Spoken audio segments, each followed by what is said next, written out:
যুক্তরাষ্ট্র থেকে দেশে তুলা আমদানি বাড়াতে উৎসাহিত করলেন বাংলাদেশে নিযুক্ত charge d'affaires Tracey Ann Jackson.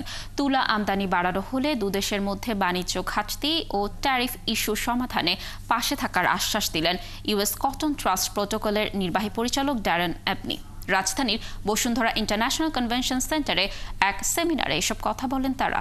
বিস্তারিত জানাচ্ছেন নাদিয়া শারমিন।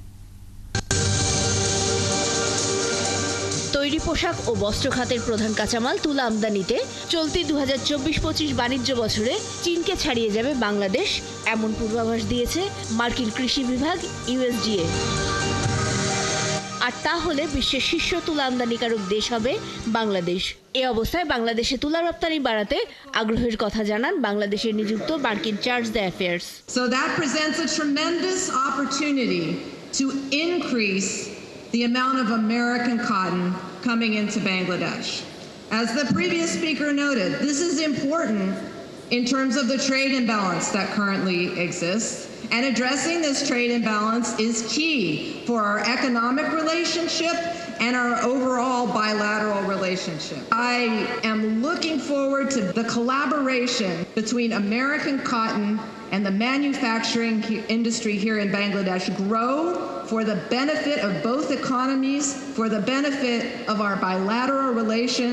মানের বিবেচনাতেও যুক্তরাষ্ট্রের তুলা সেরা বলছেন US department of agriculture attaché. US cotton is the best in the world. American farmers are growing reliable, high quality, sustainable cotton that can be traced back to the United States. And as we like to say, it's the perfect fit. অন্তর্বর্তীকালীন সরকারের চিন্তাতেও আছে মার্কিন বাংলাদেশ বাণিজ্য ঘাটতি কমিয়ে tariff issue সমাধান করার বিষয়টি। সেক্ষেত্রে সহযোগিতায় রাজি ইউএস কটন ট্রাস্ট প্রোটোকলের এই কর্মকর্তা। Yes, and that is absolutely the goal of Cotton Council International and myself being with the U.S. Cotton Trust Protocol. We're focused on making sure that access to markets are open for retailers and brands.